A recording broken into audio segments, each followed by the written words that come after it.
നിങ്ങൾ മിഥുനം രാശിക്കാരാണ് എങ്കിൽ ഞാൻ പറയുന്ന ഈ കാര്യങ്ങളൊക്കെ നിങ്ങളുടെ ജീവിതത്തിൽ ഉണ്ടോ എന്ന് പരിശോധിക്കുക. അല്ലെങ്കിൽ ഈ മിഥുനം രാശിക്കാരുടേതായ ഈ വീഡിയോ കാണുന്നവർ ഈ ഒരു ക്വാളിറ്റീഡ് ആയിട്ടുള്ള ആൾക്കാരാണോ എന്ന് ഒന്ന് മനസ്സിലാക്കുക. ഒരുപക്ഷേ നിരന്തരമായ രീതിയിൽ എന്തെങ്കിലുമൊക്കെ പ്രശ്നങ്ങളൊക്കെ ഉണ്ടെങ്കിൽ, ഇവരുമായിട്ട് എന്തെങ്കിലും പ്രശ്നങ്ങൾ അല്ലെങ്കിൽ ഇവർക്ക് മറ്റുള്ളവരുമായിട്ടുള്ള പ്രശ്നങ്ങളൊക്കെ എന്തെങ്കിലും ഉണ്ടെങ്കിൽ അതൊക്കെ തന്നെ പരിഹരിക്കപ്പെടാനൊക്കെ ഒരു സാധ്യമായ ഒരു സാഹചര്യം ഈ വീഡിയോയിലൂടെ നിങ്ങൾക്ക് ലഭിക്കും. മിഥുനം രാശിക്കാർ ഞങ്ങൾ ഇങ്ങനെയൊക്കെയാണ് എന്ന ഒരു ടൈറ്റിലാണ് ഞാൻ കൊടുത്തിട്ടുള്ളത്. തീർച്ചയായിട്ടും അതിൻ്റേതായ പ്രഭാവം എന്താണെന്ന് നിങ്ങൾ കണ്ടറിയുക. ഈ മിഥുനം രാശിക്കുള്ളിൽ ഉള്ളത് 3 ഗ്രഹങ്ങളാണ്. അതായത് 3 നക്ഷത്രങ്ങളാണ്. അതായത് മകയിരം, തിരുവാതിര, പുണർദം എന്നിങ്ങനെ 3 നക്ഷത്രങ്ങളാണ്. അതുപോലെ തന്നെ 3 ഗ്രഹങ്ങളുടേതായ ആധിപത്യവുമാണ്. അപ്പോൾ മകയിരം ചൊവ്വയുടേതും, തിരുവാതിര രാഹുവിൻ്റേതും, പുണർദം വന്നിട്ട് വ്യാഴത്തിൻ്റേതുമായ ആധിപത്യം കൊണ്ട നക്ഷത്രങ്ങളാണ്. രാശി എന്ന് പറയുന്നത് തന്നെ ബുധൻ്റേതാണ്. അപ്പം ബുധൻ്റേതായ രാശി ഫലം ഇവർക്ക് എന്തായാലും ഉണ്ടാവും. ഇവരുമായിട്ട് ഇടപഴകുന്നവർക്ക് അറിയാം. കാരണം ഇവരെ അതായത് പരിഹസിക്കാനോ ഒന്നും ആരും മുതിരാതിരിക്കുന്നതായിരിക്കും നല്ലതെന്ന് പലപ്പോഴും ഇവരുമായിട്ട് ഇടപെട്ടവർക്ക് അറിയാം. ഏതെങ്കിലും രീതിയിൽ പരിഹാസ രൂപേണ എന്തെങ്കിലുമൊക്കെ പറഞ്ഞിട്ടുണ്ടെങ്കിൽ അതേ നാണയം തിരിച്ച് തന്നെ നിങ്ങൾക്ക് കിട്ടുന്ന സ്പോട്ടിൽ തന്നെ അത് കിട്ടും. അതായത് പറഞ്ഞത് തിരിച്ചെടുക്കേണ്ട സാഹചര്യം നിങ്ങൾക്കുണ്ടായിരിക്കും. ഏതൊരു വിഷയത്തെയും വളരെയധികം ലാഘവ ബുദ്ധിയോടുകൂടിയായിരിക്കും ഇവർ കൈകാര്യം ചെയ്യുക. പ്രശ്നങ്ങൾ വളരെ വലുതായിരിക്കും, പക്ഷേ ഇവർ ചിന്തിക്കുന്ന രീതിയിൽ ഇവർക്ക് കാര്യങ്ങൾ കൈകാര്യം ചെയ്യാനായിട്ട് കഴിയും. അതായത് സൂക്ഷ്മ ബുദ്ധി, സൂക്ഷ്മമായ ചിന്താഗതി, അതൊക്കെയാണ് ഇവരുടേതായ ഏറ്റവും വലിയ പ്രത്യേകത. ഇപ്പോൾ ഒരിടത്ത് 4-5 പേർ ഇരുന്നുകൊണ്ട് സംസാരിച്ചുകൊണ്ടിരിക്കുന്ന ഇടയിൽ അവിടെ ചില്ലറ തർക്കങ്ങളൊക്കെ വന്നാൽ ഇവർ ആ വിഷയത്തിൽ കയറി ഇടപെടുകയാണെങ്കിൽ ആ സ്പോട്ടിൽ തന്നെ ആ വിഷയം അവിടെ കരിഞ്ഞു പോകുന്ന ഒരു സാഹചര്യമായിരിക്കും. അതായത് ഇവരുടെ ചില വാക്കുകൾ മറ്റുള്ളവരെ പൊടുന്നതിനെ തന്നെ ആ വിഷയത്തിൽ നിന്നും മാറ്റിക്കൊണ്ടുവന്ന് അവിടെ ഒരു നല്ല ഒരു അന്തരീക്ഷത്തെ ക്രിയേറ്റ് ചെയ്യാനും ഇവർക്ക് കഴിയുന്നു. അപ്പോൾ പ്രശ്നബാധിതമായി നിൽക്കുന്ന ഇടം പൊടുന്നതിനെ നല്ല സന്തോഷകരമായ ഒരു രീതിയിലേക്ക് കൺവേർട്ട് ചെയ്യപ്പെടുമെന്നുള്ളതാണ്. ഇവർ പറഞ്ഞുകൊണ്ടിരിക്കുന്ന കാര്യങ്ങളെ വളരെ ലാഘവത്തോടെ കൈകാര്യം ചെയ്തു വിടും. അതാണ് അവരുടേതായ ഒരു പ്രത്യേകത. മറ്റൊരു ചൊല്ല് എന്താണെന്ന് വെച്ചാൽ കൊടുത്താൽ കൊല്ലത്തും കിട്ടും എന്ന ഒരു വാക്കാണ്. അതായത് നമ്മൾ ആർക്കെങ്കിലും എന്തെങ്കിലും കൊടുത്തിട്ടുണ്ടെങ്കിൽ അത് എപ്പോഴാണെങ്കിലും തിരിച്ചു കിട്ടും. അത് ഈ രാശിക്കാരോട് നിങ്ങൾ ആരെങ്കിലും ഒരു പക വെച്ച് കഴിഞ്ഞാൽ, ഇവരുടെ മനസ്സിനുള്ളിൽ വൈരാഗ്യത്തോടു കൂടിയുള്ള പക വന്നു പോയി കഴിഞ്ഞാൽ അത് ഏതൊരു അവസരത്തിലാണെങ്കിലും അത് അവർ തിരിച്ചു തന്നിരിക്കുക തന്നെ ചെയ്യും. ആ പക അവർ വീട്ടിയിരിക്കും. അതുവരെയും ഒന്നും അറിയാത്തതുപോലെ ചിരിച്ചുകൊണ്ട് അവർ നടക്കുകയും ചെയ്യും. കാരണം എനിക്കൊന്നും അറിയില്ല എന്നവർ നടക്കുകയും, പക്ഷേ കൃത്യമായ ടൈമിങ്ങിൽ അവർ അത് വർക്കൗട്ട് ചെയ്ത് തന്നവന് തിരിച്ചു കൊടുത്തിരിക്കും. ഇവരുടെ വിവാഹ ജീവിതത്തെക്കുറിച്ച് ചോദിക്കുകയാണെങ്കിൽ രാശിയുടേതായ ആധിപത്യം ബുധനാണെങ്കിലും നക്ഷത്രങ്ങളുടേതായ ആധിപത്യം ഉള്ള ഗ്രഹങ്ങൾ വ്യത്യാസമാണ്. അതുകൊണ്ട് തന്നെ അവരവരുടെ ക്യാരക്ടറൈസേഷൻ, അതായത് മകയിരത്തിൻ്റെതായ കാര്യങ്ങൾ എടുക്കുമ്പോൾ മകയിരത്തിന് ഞാൻ പറയുന്നതാണ് ശരി എന്ന ഒരു ചിന്താഗതി വരും. അപ്പോൾ എന്തെങ്കിലും ഒരു കാര്യം കുടുംബത്തിനുള്ളിൽ ഇവർ പറയുന്നത് കേൾക്കാതെ മറ്റൊരാൾ ഒരു കാര്യം ചെയ്യുമ്പോൾ അവർക്ക് അതൃപ്തി ഉണ്ടാവുകയും അവിടെ പിണക്കങ്ങളൊക്കെ വരുന്ന സാഹചര്യങ്ങൾ ധാരാളം ഉണ്ടാകും. തിരുവാതിര ആണെങ്കിൽ സ്വന്തം കാര്യത്തെ ജയിച്ചു കിട്ടാൻ വേണ്ടിയിട്ട് ഇവർ പരമാവധി മാക്സിമം തുള്ളി ബഹളങ്ങളൊക്കെ ഉണ്ടാക്കി കണ്ണുനീരൊക്കെ പൊഴിച്ച് അവിടെ തൻ്റെ ഭാഗം ജയിപ്പിച്ചെടുക്കാനായിട്ട് അവർ പരിശ്രമിക്കുന്ന ഒരു സാഹചര്യം. ഓപ്പോസിറ്റ് സൈഡ് അവിടെ അതിനെ എതിർത്ത് കഴിഞ്ഞാലും ശരി, ഇവർ അവരുടെ വാശിയിൽ നിലനിന്ന് പോകുന്ന ഒരു സാഹചര്യമുണ്ട്. അതായത് ഞാൻ പറയുന്നതാണ് ശരി എന്ന് പറയുന്ന ഒരു വാശി, അതവിടെ കുടുംബ ബന്ധങ്ങളിൽ വിള്ളലുകൾ വരുത്തി പിരിഞ്ഞു പോകുന്ന സാഹചര്യങ്ങളും ധാരാളമുണ്ട്. പുണർദം അങ്ങനെയല്ല, പ്രശ്നങ്ങൾ ധാരാളം ഉണ്ടാകും, പക്ഷേ വ്യാഴത്തിൻ്റെതായ ആധിപത്യമാണ് അവിടെ ഉള്ളത് എന്നുള്ളത് കൊണ്ട് തന്നെ ഒരല്പം ചിന്തിക്കും. 1-2 തവണ പറഞ്ഞു നോക്കും, കേട്ടില്ലെങ്കിൽ ഒന്ന് മൗനം പാലിക്കും. മൗനം പാലിച്ച് 2-3 ദിവസമൊക്കെ പിണങ്ങിയിരിക്കും. വീണ്ടും വീണ്ടും അവർ ഒന്നിച്ച് ഇരിക്കുന്ന ഒരു സാഹചര്യം. അതായത് പുണർദം മൗനം പാലിച്ച് സ്വയം ഉള്ളിലേക്ക് ഒതുങ്ങും. അതുകൊണ്ട് കുടുംബജീവിതത്തിൽ മാക്സിമം ഇവർ പിരിയുന്ന കാര്യങ്ങൾ വളരെയധികം കുറവാണ്. അങ്ങോട്ടും പിണങ്ങി മാറിയൊക്കെ ഇരിക്കും, പക്ഷേ പിണക്കങ്ങൾ ഉണ്ടാവില്ല, ഐക്യം ഉണ്ടായിരിക്കും. അതാണ് അവരുടേതായ കുടുംബജീവിതത്തെക്കുറിച്ച് ചിന്തിക്കുമ്പോഴുള്ള ഒരു കാര്യമായിട്ട് പറയാനായിട്ട് പറ്റുന്നത്. പ്രേമബന്ധത്തെക്കുറിച്ചിട്ടൊക്കെ ചിന്തിക്കുന്ന വേളയിൽ മകയിരം, തിരുവാതിര, പുണർദം എന്നീ നക്ഷത്രക്കാർക്കൊക്കെ ഇഷ്ടം തോന്നും. സ്ത്രീക്ക് പുരുഷനോടും പുരുഷന് സ്ത്രീയോടും ഇഷ്ടം തോന്നും. അതുകൊണ്ട് തന്നെ ഇവർ ആ വ്യക്തികളുമായിട്ട് കൂടുതൽ സംസാരിക്കുവാനും ഇടപഴകുവാനും ഒക്കെ ശ്രമിക്കും. അതായത് എത്രത്തോളം അടുത്ത് ഇടപഴകി സംസാരിക്കാൻ പറ്റുമോ, കാണാൻ പറ്റുമോ, അതായത് പൊടുന്നനെ ഒരു സൗന്ദര്യം കണ്ടിട്ടൊക്കെ ഇവർ ചെന്ന് കയറി പെട്ടെന്ന് തന്നെ ഈ ഐ ലവ് യു പോലുള്ള കാര്യങ്ങളൊന്നും പറയാറില്ല എന്നുള്ളതാണ് വാസ്തവം. പറയണമെന്ന് തോന്നും. പക്ഷേ കുറച്ചുകൂടെ ആവട്ടെ, പറഞ്ഞാൽ എന്താവുമെന്നുള്ള ചിന്താഗതി ഉള്ളിലേക്ക് എപ്പോഴും ഉണ്ടാകും. അതുകൊണ്ട് തന്നെ അവസാന കാലം വരെ ഇവർ പറയില്ല. അമ്മാവൻ്റെ മക്കളുമായിട്ടൊക്കെ പ്രേമത്തിലൊക്കെ ആയിരിക്കും. ഇഷ്ടം തോന്നും. ഒരാൾക്ക് ഇങ്ങോട്ട് ഇവരോട് ഇഷ്ടം തോന്നും. പക്ഷേ ഇവർക്ക് ഉണ്ടായിരിക്കും. പക്ഷേ പറയില്ല. കാരണം ആ കുടുംബത്തിനുള്ളിൽ എന്ത് പ്രശ്നം ഉണ്ടാവുമെന്ന് ഇവർ ഒരിക്കൽ കൂടി ചിന്തിച്ച് നോക്കുന്നതാണ്. ഔട്ടർ റേഞ്ചിൽ എന്താണെങ്കിലും അവർ ഒരു പറയാനൊക്കെ ഒരു ശ്രമങ്ങളൊക്കെ നടത്തും. പക്ഷേ ഇന്നർ റേഞ്ച് കുടുംബ ബന്ധങ്ങളിലേക്ക് വരുമ്പോൾ ഇഷ്ടങ്ങൾ തോന്നിയാലും ഇവർ പറയാറില്ല. മാക്സിമം പ്രേമബന്ധങ്ങൾ ഇവർക്ക് അനുകൂലമായി വരാറുമില്ല. അതായത് ഇവർ ആഗ്രഹിച്ചത് ഇവർക്ക് കിട്ടാറില്ല എന്നുള്ളതാണ് 100% വാസ്തവം. പ്രേമബന്ധം ഇങ്ങനെയൊക്കെ ആണെങ്കിലും ഇവർക്ക് ഇഷ്ടപ്പെട്ട്, അതായത് സംഭാഷണങ്ങളിലൂടെയൊക്കെ ഇവർക്ക് ആഴത്തിൽ ഇഷ്ടപ്പെട്ട് ഇവരുടേതായ മനസ്സിനനുസൃതമായിട്ട് തന്നെയാണ് അവരും ചിന്താഗതികളെ കൊണ്ടുവന്ന് ഒരു തമാശ പറയുന്ന വേളയിൽ ആ ഒരു തമാശയെ അക്സസ് ചെയ്ത് അതിനൊപ്പമുള്ള തമാശകളൊക്കെ പറഞ്ഞ് അക്സസിങ് ചെയ്ത് വരുന്ന വേളയിൽ ശരി കൊള്ളാം, നമുക്ക് ഇത് തന്നെയാണ് നമുക്ക് ശരിയായ ഒരു പാത, അല്ലെങ്കിൽ ഇതാണ് നമ്മുടെ ആളെന്നൊക്കെ ചിന്തിക്കുന്നവരും ഇവർ തന്നെയാണെന്നുള്ള കാര്യം മനസ്സിലാക്കണം. പക്ഷേ ജീവിച്ചു തുടങ്ങുമ്പോൾ ഈ പറഞ്ഞ കാര്യങ്ങൾ ഇവരിൽ നിന്നും വിട്ടുപോകും. ഇവരൊക്കെ ഒറ്റപ്പെട്ടു പോവുകയും ഓപ്പോസിറ്റ് സൈഡ് ഇവർക്ക് ടോപ്പിലായി വന്ന് ഇവരെ അധികാരം കാട്ടുന്ന ഒരു സാഹചര്യവും വരും. പ്രേമിക്കുമ്പോൾ ഇവർ പ്രേമിക്കും. പക്ഷേ വിവാഹശേഷം അവർ ശരിയായ ഒരു പാതയിലേക്ക് സഞ്ചരിച്ച് തുടങ്ങാൻ ശ്രമിക്കും. അത് ഓപ്പോസിറ്റ് സൈഡിൽ ഇവരെ പ്രേമിക്കുന്നവർക്ക് അതൊരു ഇറിറ്റേഷൻ ഉണ്ടാവും. കാരണം അവർ എപ്പോഴും ആ ഒരു ലൈഫിൽ നിൽക്കാനായിട്ട് ശ്രമിക്കും. ഇവർ അങ്ങനെയല്ല. സ്വന്തം ജീവിതത്തെ നമുക്ക് ഉയരങ്ങളിലേക്ക് കൊണ്ടുവരണമെന്ന് ചിന്താഗതിയോടുകൂടിയായിരിക്കും മുന്നിലേക്ക് പോവുക. അത് ആക്സസിബിൾ അല്ലാതെ വരികയും കുടുംബം പിരിഞ്ഞു പോകുന്ന സാഹചര്യങ്ങളും ധാരാളം ഉണ്ട്. സുഹൃത്ത് ബന്ധങ്ങൾക്കിടയിലേക്ക് കൺവേർട്ട് ചെയ്യപ്പെടുകയാണെങ്കിൽ ഇവരിൽ 3 നക്ഷത്രക്കാരും ഒരുപോലെ തന്നെയാണ്. കാരണം ആത്മാർത്ഥമായ ഒരു സത്യസന്ധമായ ഇടപെടലായിരിക്കും ഇവരിൽ നിന്നും ഉണ്ടാവുക എന്നുള്ളതാണ്. 100% അവർക്ക് ഒപ്പം തന്നെ നിൽക്കുന്ന വ്യക്തികളാണ്. നല്ല രീതിക്ക് അവർക്കൊപ്പം നിൽക്കുന്ന, അതായത് വിട്ടു പോകില്ല, അത്ര രീതിക്ക് അവരെ സഹായിക്കും. പക്ഷേ ഒരു തവണയെങ്കിലും അവരാൽ ഇവർ ചതിക്കപ്പെട്ടു അല്ലെങ്കിൽ വഞ്ചിക്കപ്പെട്ടു എന്ന് ഇവർക്ക് ബോധ്യമായാൽ മറ്റൊരാൾ പറഞ്ഞാലും വിശ്വസിക്കില്ല. അത് സ്വയം ബോധ്യപ്പെടാനായിട്ട് അവർ ഒരു പരിശ്രമം നടത്തും. അത് ശരിയാണ് എന്ന് തെളിഞ്ഞു കഴിഞ്ഞാൽ അതിനി എത്ര കോടി രൂപ ബിസിനസ്സുള്ള ആളായാലും ശരി, എത്ര കോടി രൂപ വരുമാനമുള്ള വ്യക്തിയാണെങ്കിലും ശരി, ഇനി എത്ര കോടി രൂപ അവർക്ക് കൊടുക്കാനുണ്ടെങ്കിലും ശരി, ഇവർക്ക് കൊടുക്കാനുണ്ടെങ്കിൽ സ്പോട്ടിൽ ആ ബന്ധത്തെ കട്ട് ചെയ്ത് വിടുകയും ചെയ്യും. 30 വർഷം ഒരുമിച്ച് അറിഞ്ഞ് ചിന്തിച്ച് മുന്നിലേക്ക് പോയ ഒരാളാണെങ്കിലും ശരി, അത് സ്പോർട്ടീവായിട്ട് അവർ വെട്ടി ആ ബന്ധത്തെ വേർപെടും. കാരണം പിന്നീട് അതുമായിട്ട് മുന്നോട്ട് പോകാൻ അവർ ശ്രമിക്കില്ല എന്നുള്ളതാണ് വാസ്തവം. അത് സ്വന്തം കുടുംബമാണെങ്കിലും ശരി, അവർ ഉപേക്ഷിക്കണമെന്ന് തീരുമാനമെടുത്താൽ അത് തന്നെ ബാധിക്കുമെന്ന് തീരുമാനമെടുത്തു കഴിഞ്ഞാൽ പിന്നീട് അവർ അവിടെ നിൽക്കില്ല എന്നുള്ളതാണ് ശരിയായ ഒരു രീതിയായിട്ട് അവർ കണ്ടെത്തുന്നത്. അത് അവരുടേതായ സ്വന്തം വിജയത്തിലേക്ക് പിന്നീട് ഒന്നിൽ നിന്നും തുടങ്ങേണ്ട സാഹചര്യം ഇവർക്കുണ്ടാവും. കൂട്ടുകാർ തമ്മിലൊക്കെ സംസാരിച്ചുകൊണ്ടൊക്കെ ഇരിക്കും. ഓഫീസുകളിലോ അല്ലെങ്കിൽ മറ്റിടങ്ങളിലോ എവിടെയെങ്കിലും ആയിരിക്കും. അപ്പോഴായിരിക്കും ഈ മിഥുന രാശിയിൽപ്പെട്ട ഒരു കൂട്ടുകാരനോ കൂട്ടുകാരിയോ അവിടെ വന്ന് എത്തുന്നത്. അപ്പോൾ ആ എല്ലാവരും കൂടി ചേർന്ന് ഇവരെ പരിഹാസ രൂപേണ അടുക്കിലേക്ക് വിളിക്കുന്നു, അല്ലെങ്കിൽ എന്തെങ്കിലുമൊക്കെ പറയുന്ന സാഹചര്യം. പക്ഷേ പറയുന്നവർക്കായിരിക്കും പിഴച്ചു പോവുക എന്നുള്ളതാണ്. അവർ ഇട്ട നാണയം അതേ നാണയത്തിൽ തിരിച്ചടിച്ചുകൊണ്ട് തന്നെ അവർ അവിടെ നിൽക്കുകയും ചെയ്യും. ആ സ്പോട്ടിനെ അവർ വല്ലാത്ത ഒരു അന്തരീക്ഷത്തിലേക്ക് ആക്കി മാറ്റും. അത് പ്രശ്നബാധിതമല്ല. അതായത് വെറുതെ പറയണ്ടായിരുന്നല്ലോ എന്ന് അവർക്ക് തോന്നുന്ന രീതിയിലായിരിക്കും ഇവരുടെ ഒരു വാക്കും പ്രവൃത്തിയും. സ്പോട്ടിൽ തന്നെ അവരത് പറഞ്ഞിരിക്കും. അത് അവർക്ക് തന്നെ തിരിച്ചു കൊള്ളുകയും ചെയ്യും എന്നുള്ളതാണ് വാസ്തവം. അതുകൊണ്ട് ഇവരെ പരിഹസിക്കുന്നവർ, ഇവരെ ജോക്കറൊക്കെ ആക്കാനായിട്ടൊക്കെ ശ്രമിക്കുന്നവർ ജോക്കറായി മാറിപ്പോകും എന്നുള്ള കാര്യം കൂടി മനസ്സിലാക്കണം. ഇവിടെ പ്രായ വ്യത്യാസങ്ങളൊന്നുമില്ല. ആരായാലും ശരി സ്പോട്ടിൽ തന്നെ മറുപടി കൊടുക്കും. അതുപോലെ ബന്ധുക്കളായിട്ടുള്ള ആരെങ്കിലും ഇവർക്ക് വിരോധികളായിട്ടുണ്ടാവും.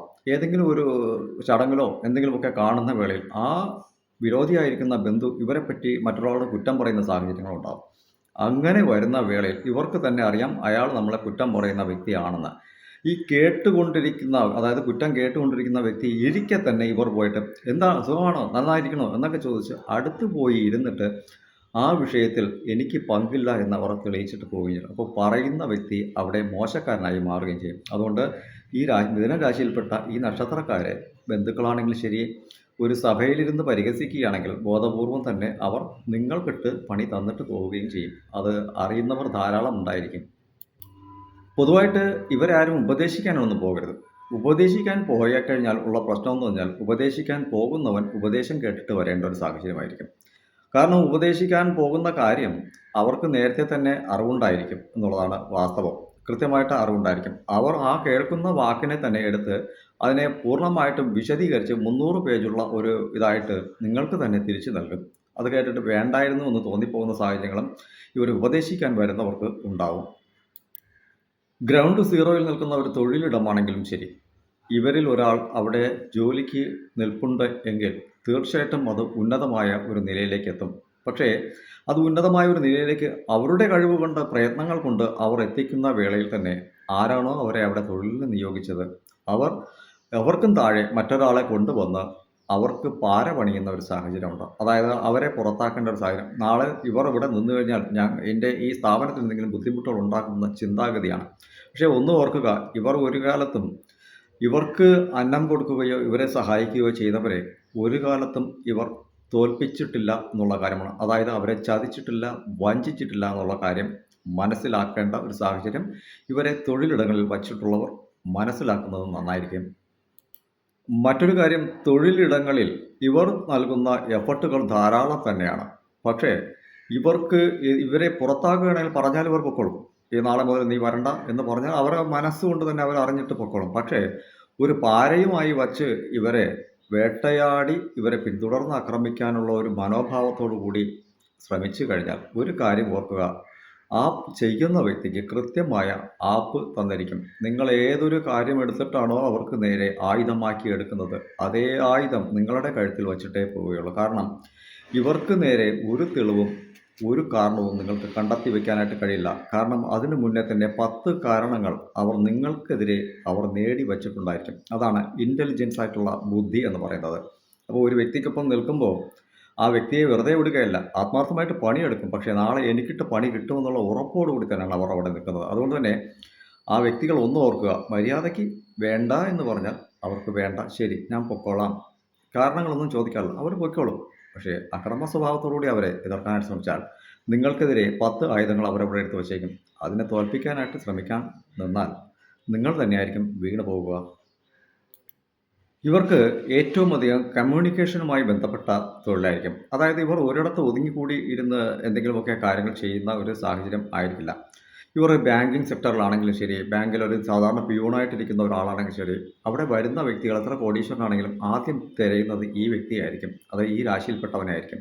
അപ്പോൾ അവിടെ ഉയർന്ന ഉദ്യോഗത്തിൽ ഇരിക്കുന്ന വ്യക്തി പോലും ചോദിക്കും, അയാളുമായിട്ട് എന്താണ് കോൺടാക്റ്റ് എന്ന് ചോദിക്കും. കാരണം അവരുടേതായ ഇടപഴകലുകൾ ആ ഒരു നിലയിലായതുകൊണ്ടാണ് അങ്ങനെ. അതായത് തിരുവാതിരയാണെങ്കിൽ ശരി, ഒരുപാട് കമ്മ്യൂണിക്കേഷൻസ് ആയിരിക്കും. അവരുടെ ഇടപെടലും അവരുടെ പ്രസൻസും ഒക്കെ മറ്റുള്ളവരെ പെട്ടെന്ന് തന്നെ ആകർഷിക്കുന്ന ഒരു സാഹചര്യം എപ്പോഴുണ്ട് തിരുവാതിരയ്ക്ക്. അതുകൊണ്ട് തന്നെ ഇവർ എല്ലാവരോടും ചിരിച്ച് ഒക്കെ ഇടപഴകുന്നതുകൊണ്ട് തന്നെ പെട്ടെന്ന് തന്നെ ആൾക്കാർ ഇടപഴകും. പക്ഷേ തിരുവാതിരയ്ക്കുണ്ടാകുന്ന ഒരു നെഗറ്റിവിറ്റി എന്നത് ഈ ഇടപഴകലുകൾ സ്ത്രീകൾ ആണ് മറ്റൊരാളോട് ഇടപഴകുന്നതെങ്കിൽ മോശം ചിന്താഗതികളിലേക്ക് വരും. അത് പുരുഷനാണെങ്കിലും ശരി, കുടുംബത്തിനുള്ളിൽ അലോസരങ്ങൾ ഉണ്ടാക്കും. കാരണം മറ്റൊരു സ്ത്രീകളുമായിട്ട് ഇടപഴകുക സ്വാഭാവികമായിട്ടും കോമൺ ഒരു ഇടപഴകൽ തന്നെയാണ്. അതായത് അത് സെക്ഷൽ ആയിട്ടുള്ള ഒരു ഇടപഴകലൊന്നും തന്നെയല്ല. പക്ഷേ വ്യാഖ്യാനിക്കപ്പെടുമ്പോൾ അത്തരത്തിൽ വന്നുപെടുകയും മോശം പേരുകൾ കേൾക്കുകയും തിരുവാതിര നക്ഷത്രക്കാർ ചെയ്യും. മിഥുനം അങ്ങനെയല്ല. അത്തരത്തിലൊരു ആറ്റിറ്റ്യൂഡ് അവർക്കില്ല. അങ്ങനെ ഒരു പ്രശ്നം വരുമെന്ന് ചിന്തിച്ച് തന്നെ അവർ ബോധപൂർവം എല്ലായിടത്തും ഒരു കൈ അകലം പാലിച്ച് നിൽക്കാറുണ്ട്. ഈ മകയിരത്തിനും ഇതുപോലെ തന്നെയാണ്. കമ്മ്യൂണിക്കേഷൻ്റേതായ രീതിയിലേക്ക് വരുന്ന വേളയിൽ ഇത്തരത്തിൽ, അതായത് ഒരു ഫ്രോഡാണ് എന്ന് മറ്റുള്ളവർ പറയുന്ന രീതിയിലേക്ക് ഇവരുടേതായ പ്രവർത്തനങ്ങളെ മറ്റുള്ളവർ കാണും. പക്ഷേ യഥാർത്ഥത്തിൽ അങ്ങനെ ഒരു സ്വഭാവം ഇവർക്ക് ഇല്ല. സത്യസന്ധമായിട്ട് തന്നെയാണ് ഇടപഴകുന്നത്. ആ ഒരു സമയത്ത് എന്തെങ്കിലും ഒരു കാര്യങ്ങൾക്കുള്ള നേട്ടങ്ങൾ വേണ്ടിയിട്ട് നിങ്ങളെ തള്ളിപ്പറയുന്ന ഒരു സാഹചര്യങ്ങളൊക്കെ ഉണ്ടാവാം. പക്ഷേ അത് നിങ്ങളുടെ നന്മയ്ക്കും കൂടി ചേർത്താണ് അവർ അവിടെ ആ ഒരു കാര്യം ചെയ്യുന്നത്. അപ്പോൾ കേൾക്കുന്ന വ്യക്തി ശരിയായ രീതിയിൽ അറിഞ്ഞ് ചിന്തിച്ച് വേണം ഈ മകയിരത്തിനെയൊക്കെ നിങ്ങൾ ഇടപെട്ട് കൂട്ടുകൂടി കൊണ്ടുവരാനായിട്ട്. കാരണം മറ്റൊരാളെ ദ്രോഹിക്കുന്ന ഒരു സ്വഭാവം മകയിരത്തിന് ഇല്ല എന്നുള്ള കാര്യം കൂടി മനസ്സിലാക്കണം. അവർ ഒരു പക്ഷേ നിങ്ങളെ തള്ളിപ്പറയാം ആ ഒരു വേളയിൽ. പക്ഷേ അത് നിങ്ങളുടെ നന്മയ്ക്കും കൂടി ചേർത്തിട്ടാണ് അവർ ചെയ്യുന്നത്. നിങ്ങളെ ഒരിക്കലും തള്ളിപ്പറയാനല്ല. ആ ഒരു വിഷയം അങ്ങനെ പറഞ്ഞാൽ അത് അവിടെ തീരുമെങ്കിൽ തീരട്ടെ എന്നുള്ളതാണ്. നിങ്ങൾ എപ്പോഴും ചിന്തിക്കുക, മകയിരം ആരെയും ചതിക്കില്ല. അവരെ ചതിച്ചിട്ടുള്ള ആൾക്കാർ മാത്രമാണ് ഉള്ളതെന്നുള്ള കാര്യം കൂടി മനസ്സിലാക്കണം. കണക്കുകൾ സംബന്ധിച്ച കാര്യത്തിൽ ഇവർക്ക് വളരെയധികം കൃത്യതയുള്ളവരാണ്. അതുകൊണ്ട് തന്നെ ഏതൊരു കണക്കും ഇവർ കൃത്യമായി തന്നെ സൂക്ഷിക്കും. ഒരു പൈസയാണെങ്കിൽ കൃത്യമായി തന്നെ സൂക്ഷിക്കും. അതുകൊണ്ട് തന്നെ ഇവരിൽ നിന്നും പണം, ഇവരുടെ കയ്യിലെ പോക്കറ്റിലെ പണം നഷ്ടപ്പെട്ടു പോയാലും ശരി, ചെയ്യുന്ന ഇടങ്ങളിൽ അല്ലെങ്കിൽ ഇവരെ ഏൽപ്പിക്കുന്ന ഇടങ്ങളിൽ കൃത്യമായി തന്നെ അവർ അത് ഫോളോ ചെയ്യുകയും ചെയ്യും. ഇപ്പോൾ ഒരാൾ ഒരു 1000 രൂപ ഒരാളിൽ നിന്ന് വാങ്ങുന്നു, 100 രൂപ പലിശ കൊടുക്കാം എന്ന് പറയുകയാണെങ്കിൽ കൃത്യമായിട്ടും ആ 100 രൂപ തന്നെ അവർ കൊടുക്കുകയും ചെയ്യും. അതിൽ 1 രൂപ കൂടുതൽ കൊടുക്കുന്നു എങ്കിൽ മാത്രമേ ഉള്ളൂ. അല്ലാതെ ഇത്രയും ചോദിച്ചപ്പോൾ ഇത്രയാണ് ചോദിച്ചത് എന്നൊന്നും ഇവർ പറയാറില്ല എന്നുള്ള കാര്യം കൂടി മനസ്സിലാക്കണം. അപ്പോൾ തൊഴിലിടങ്ങളിൽ ഇവരെ ധൈര്യപൂർവ്വം നിങ്ങൾക്ക് യൂട്ടിലൈസ് ചെയ്യാം. എന്താണെന്ന് വെച്ചാൽ കൃത്യമായിരിക്കും എന്നുള്ളതാണ്. എല്ലാ കാര്യങ്ങളും കൃത്യതയോടുകൂടി തന്നെ പോകും. ഏത് ഒരു വിഷയത്തെക്കുറിച്ച് ചോദിച്ചാലും ഇവർക്ക് കൃത്യമായ അഭിപ്രായങ്ങളുണ്ടാകും. അതുകൊണ്ട് ധൈര്യപൂർവ്വം ഇവരോട് ഒരു അഭിപ്രായമൊക്കെ ചോദിക്കാം. ഒരു പ്രശ്നം ഉണ്ട് എന്നുണ്ടെങ്കിലും തീർച്ചയായിട്ടും അവരോട് അഭിപ്രായം ചോദിക്കാം. കൃത്യമായ മറുപടിയായിരിക്കും ഇവർ തരിക. നിങ്ങൾ ഒരേ സമയം 10 കാര്യങ്ങൾ ചിന്തിച്ച് 10 കാര്യങ്ങൾക്കും സൊല്യൂഷൻ കാണാൻ കഴിയുന്ന ഒരേ ഒരു രാശി ഈ മിഥുനം രാശിയാണ്. ഒരു കാര്യത്തിന് പോലും നമുക്ക് ശരിയായ മാർഗ്ഗത്തെ കണ്ടെത്താൻ കഴിയാതെ ഇരിക്കുന്ന ആൾക്കാരാണ് പലരും. പക്ഷേ ഇവർ ഒരേ സമയം 2 കാര്യങ്ങൾ ചിന്തിക്കുകയും 2 കാര്യങ്ങൾ ചെയ്യുകയും ചെയ്യുന്ന വ്യക്തികളാണ്. അതായത് ഒരേ ടൈമിൽ 2 കാര്യങ്ങൾ ഇവരുടെ ബ്രെയിനിലൂടെ ഓടിക്കൊണ്ടേയിരിക്കും. വലതുവശത്ത് ഒരു കാര്യവും ഇടതുവശത്ത് ഒരു കാര്യവും. ഒരു വ്യക്തിയോട് സംസാരിച്ചു കൊണ്ടിരിക്കുമ്പോൾ പോലും അവർ തൻ്റെ മറ്റൊരു വശത്തുകൂടി മറ്റൊരു കാര്യം കൂടി ചിന്തിച്ച് വർക്കൗട്ട് ചെയ്തുകൊണ്ടിരിക്കും എന്നുള്ളതാണ്. ഒരു തൊഴിലിനെക്കുറിച്ച് ഒരാൾ പറഞ്ഞാലും ശരി, ആ തൊഴിലിനെക്കുറിച്ചും അവർ ചിന്തിക്കും. ആ തൊഴിൽ കൊണ്ട് തനിക്ക് എന്താണ് പ്രയോജനമെന്നും അവർ ചിന്തിക്കും. ഒരു പ്രശ്നത്തിലേക്ക് വരുന്ന ഒരു സാഹചര്യമാണെങ്കിൽ ശരി, ഇത് എനിക്ക് എന്ത് വിധത്തിലുള്ള പ്രശ്നങ്ങൾ ഉണ്ടാക്കും എന്നൊക്കെ അവർ ചിന്തിക്കാറുണ്ട്. കേട്ടുകൊണ്ടിരിക്കുന്ന വേളയിൽ തന്നെ ഇത് എൻ്റെ ഒരു ജീവിതത്തിലേക്ക് കൺവേർട്ട് ചെയ്താൽ എനിക്ക് ഇതുപോലെ പ്രശ്നങ്ങൾ വരാൻ സാധ്യതയില്ലേ? ഒരേ സമയത്ത് സൊല്യൂഷൻ കാണാം. അപ്പോൾ അത്തരം വിഷയങ്ങളിലൊക്കെ നിങ്ങൾക്ക് എന്തെങ്കിലുമൊക്കെ പ്രശ്നങ്ങളുണ്ടെങ്കിലും അവരോട് ചർച്ച ചെയ്യാം. ഇവർ യുക്തിയും ഉപയോഗിക്കുകയും അതുപോലെ ഭക്തിയും ധാരാളം ഉപയോഗിക്കുമെന്നുള്ളതാണ്.